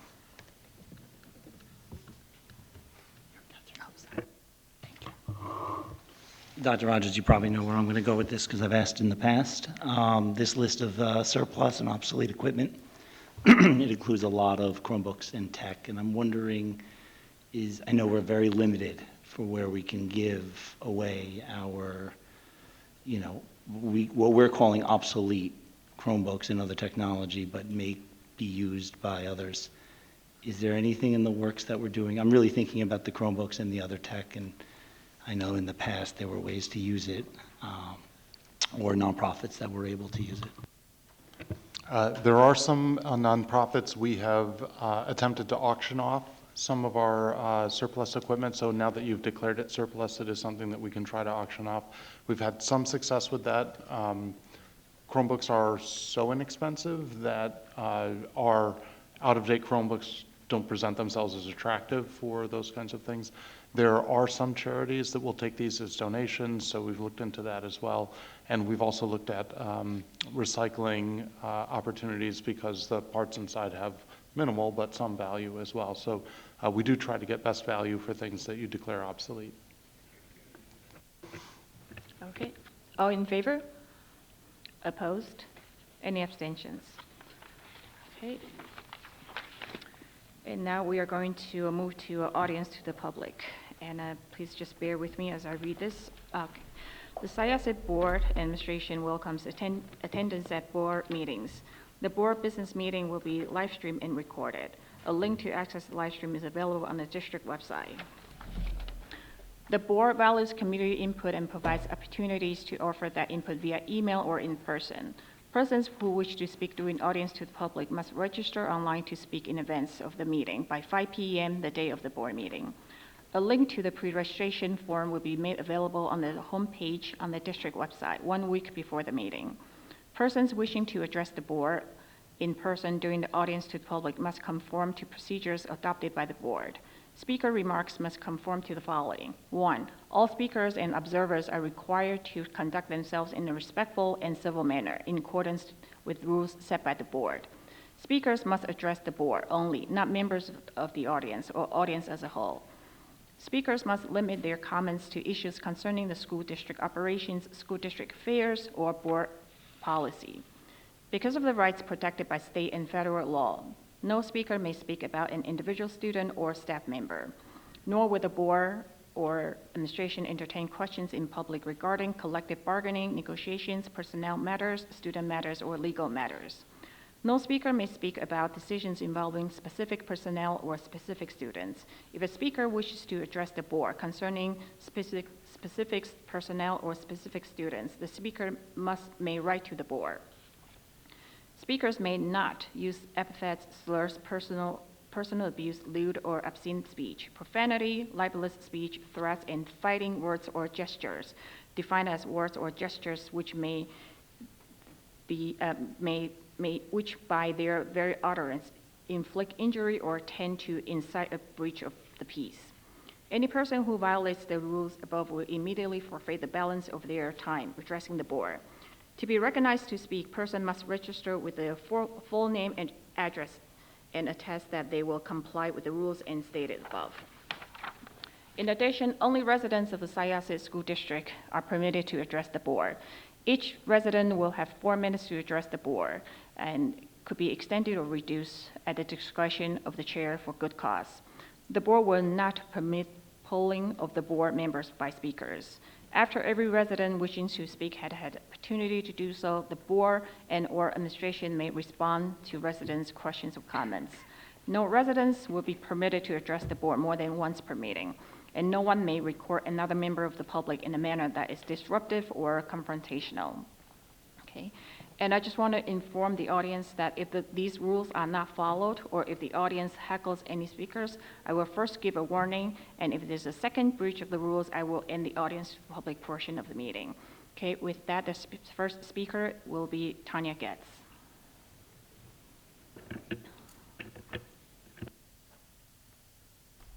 Hi, good evening, Board of Ed. Thanks very much for the presentations. I'm here tonight to ask a question about the science curriculum presentation that was held online recently. So when I should say I had an elder daughter who is a graduate 2021, and then I have a son who's a junior. And I wondered, as I was watching the presentation, why honors biology is linked to Research 1 now, and Research 2 has to be taken by honors chem students. I actually really believe in multiple pathways for students, why I'm at CUNY, and I think those in the middle can become researchers just as well as those who begin here. And I think we need to allow for student growth and student development. And my daughter, when she was in Honors Bio, did not have to take Research 1. She took it in sophomore year, right? And she was in social science.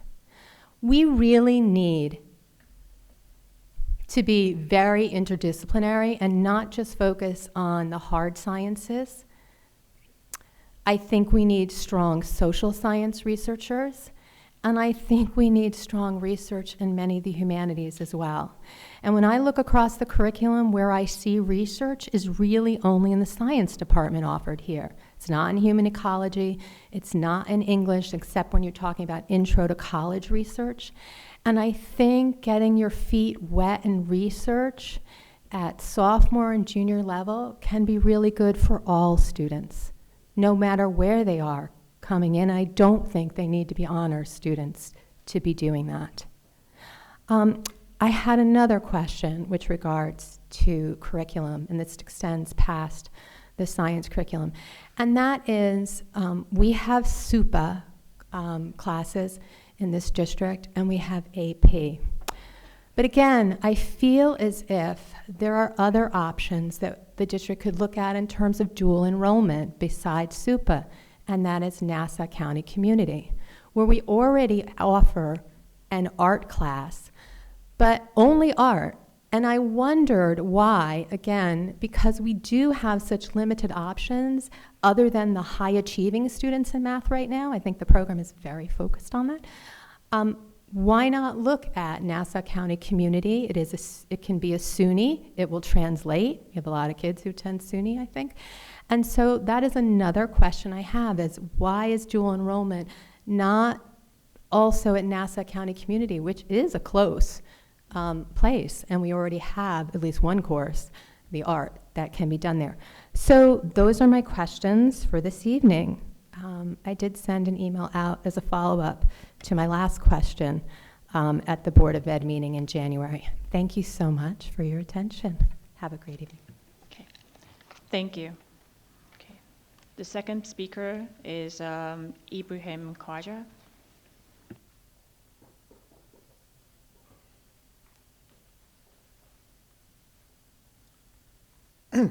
Hello. Hope everyone's doing well. Before I get to my question, I just wanted to let you know that I was in forensics back in 2003 with Miss Esslinger, and we went to debate competitions mostly throughout the Northeast. And one of the most difficult things we could do was find judges for the debate competitions. So reimbursing these people for judging is great, because you're going to get a lot more judges. Just wanted to put that out there. So I'm here tonight to ask a few questions before the upcoming budget vote. The programs we utilize here in Syosset are generally beneficial to the students, but sometimes the parents and the faculty and even administrators aren't aware of the organizations that we're paying to use that program's curriculum or that organization's curriculum. The peer leadership program that we use here in Syosset is offered by the ADL. The ADL has been very controversial, especially over the last 15 months, and I can elaborate on it at a later time.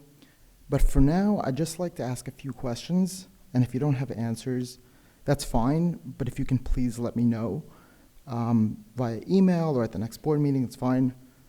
My first question is, how much do we pay the ADL annually?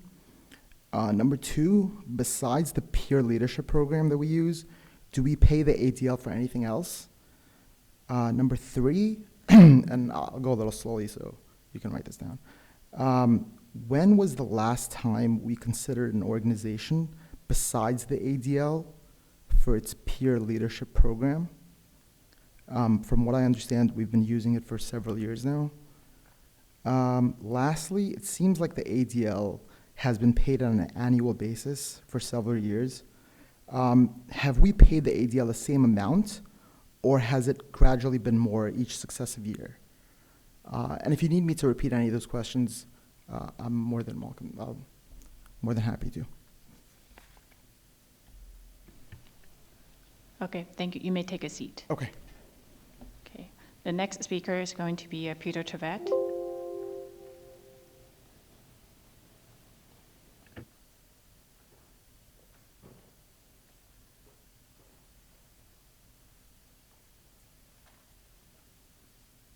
I'm Brian Tevette. Peter My Tevette is apology. son. My apology, Brian No Tevette. problem. Thank you, Madam President.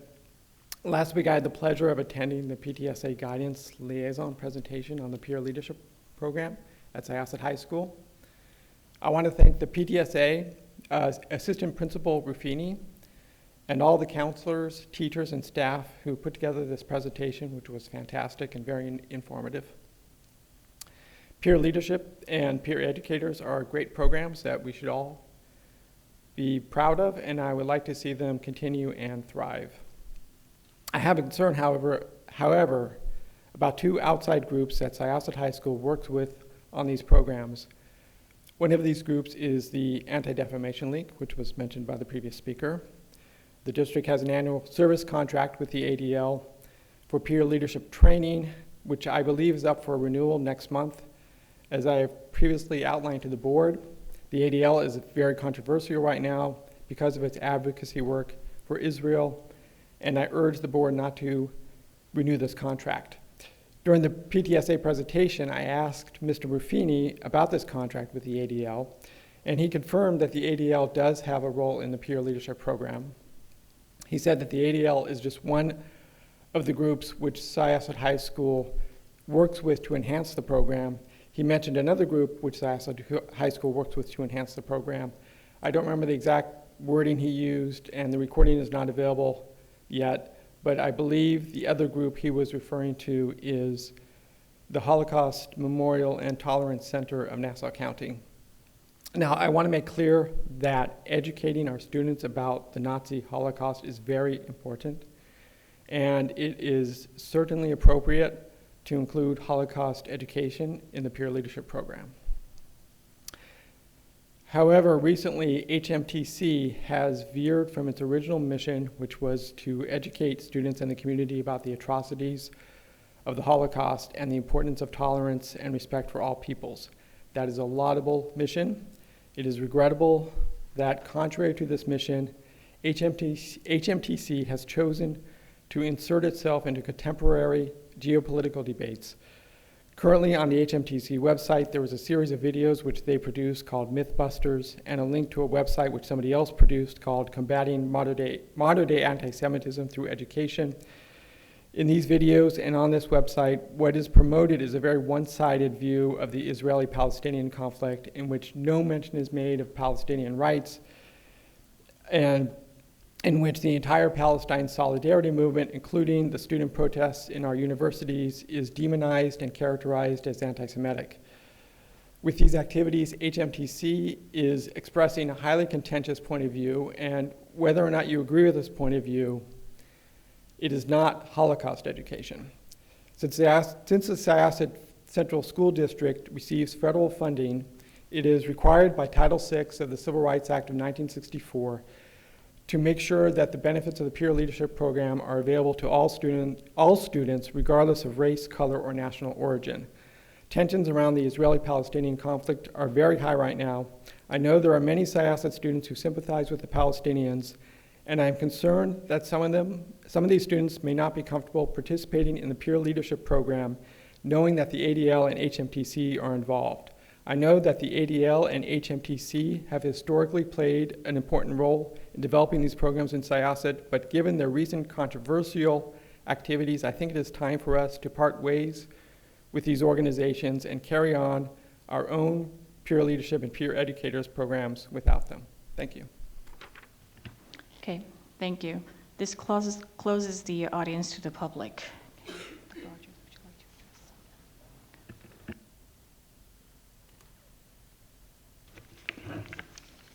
I will do my best to answer these questions off the top of my head. So first of all, Ms. Getz, the science curriculum and then on to dual enrollment classes. So we have been making some changes to the science curriculum. You correctly observed that at Syosset, the science curriculum has really grown, the research curriculum has grown out of the science department because its original function was to prepare students for competitions like the Regeneron competition, and things like LICEP, which is engineering and science. So because of its history, the way the program has grown up, the Research 1 class and the Honors Biology class are assumed to be taken together, and so there are some areas of curriculum in the two classes that support one another. So the concern is that if we decoupled the two classes, there would be aspects of the curriculum that students would not have access to. So it doesn't necessarily mean that that's a bad idea, but it does mean that if we go through that process, we will have to rescope and resequence the curriculum to make sure that we don't leave any gaps in that curriculum. We have started moving in this direction with Chem Honors. So there's there was a bidirectional relationship between Chem Honors and Research 2, which was if you wanted to take Chem Honors, you also had to take Research 2, and vice versa. If you took Research 2, you also had to take Chem Honors. So we've decoupled that in one direction. So now we don't make taking Honors Chem contingent on taking research. So if you want Honors Chem, but you're not interested in pursuing research, that's fine, you can still take Honors Chem. And we've identified that there's no curricular loss there in doing that. We haven't decoupled it in the other direction, which is what you're suggesting. And again, that's because we see that there are topics in the curriculum that we don't want to lose otherwise. The second research program, Research 2, we are starting to bifurcate into 3 strands. So a social science strand, a physical sciences strand, and believe a technology and engineering strand. Thank you, science, tech, math, and computing. So the idea being to support more research in different kinds of research domains by spreading that out. So the question becomes, can we do that with Research 1 as well? Right now, the curriculum of that class is a physical sciences heavy curriculum. So it's not that we don't support the idea of students in humanities or social sciences pursuing research, quite the opposite, and we've had actually some very successful projects that have been submitted for competitions that are in the social sciences. But the curriculum of research, that Research 1, Research 2 class right now are very focused on more physical sciences than social sciences. So even though it may seem like an incremental shift, the 2 incremental shifts that we've made are partially decoupling Chem Honors and Research 2, and now creating 3 different strands in Research 2 that are more focused. So if those prove successful and there is an audience for that kind of strand, I could see us pursuing it further. The question will be whether there is enough interest in Research 1 to start doing that decoupling. So all of that takes place against the backdrop of our earlier conversation about the state's graduation requirements changing. So the one process that's underway right now, and that Mr. Steinberg and Ms. Wojcik are both leading at their respective levels, is to go through all of the curriculum and do scope and sequence work and a curriculum mapping project. So the product of that effort will be more public-facing curriculum documents, so like things like syllabi for honors courses, so you know what the workload is going to look like. Better sense of our scope and sequence where there are gaps and overlaps, Because if we're going to have to make major shifts in how we teach, what we teach, there may be opportunities in our curriculum through overlaps that we can eliminate. And if all of these courses are going to iterate, we should have a better inventory of all the curriculum strands and where they lie. So, and again, we have a lot of people working on it, but this is still a mammoth project. But the outcome of it will be, we'll have curriculum mapping software that houses the work that's done, more public-facing curriculum documents, and a sense of how a lot of these courses might shift in order to provide students with more flexibility and more individualized opportunities. So that's on the first one. So I would say we're moving in the direction that you suggest, perhaps not as fast as you'd like, but against the backdrop of this other much more profound change that we also have to be attentive to with the resources that we have. The second question around dual enrollment, I would be enthusiastic about exploring further partnerships with Nassau Community College. I've found over time, as my colleagues have as well, that they are a difficult partner to engage with.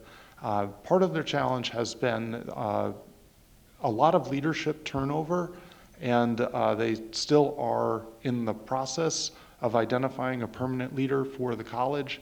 So that has made building some of these long-range partnerships a little bit more challenging. And my colleagues and I have had the opportunity to meet with the last several presidents of the college, and at every one of those meetings, we embrace the college and we tell them we would like to do more with them. But I will just say that there are some SUNY rules that affect how a SUNY institution like the community college interacts with other SUNY institutions that are in the college's catchment area, such as SUNY Farmingdale, SUNY Old Westbury. And those SUNY system rules also complicate the effort to do dual enrollment classes. So what we found is they're a complicated partner to work with. There are other partners that are super easy to work with, and so sort of naturally that's where our attention has gone. But I would say I'm enthusiastic about the idea of partnering with Nassau Community College, again, for all the reasons that you state. And if they're able to identify permanent leadership and that leadership embraces the idea of working with us, I'd be happy to explore it. On the subject of our peer leader programs and our partners, so I would echo what Mr. Tvet said about the Holocaust Memorial and Tolerance Center and ADL having been good partners with us for a number of years now. I take your points about the concerns that you have, particularly with respect to the very detailed questions, Mr. Quasha, that you'd asked. What I would do is I would treat these like a FOIL request. Because they'll require us to do some research, I don't want to speak off the top of my head and then misspeak. So we'll do that. We'll treat it as a FOIL request. We will fulfill the FOIL request, and then you'll have the answer to these very detailed questions that you have. And then, Mr. Tvet, I take your point, and we heard your suggestion, so thank you for that.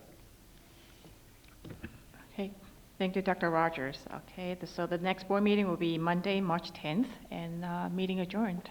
Thank you.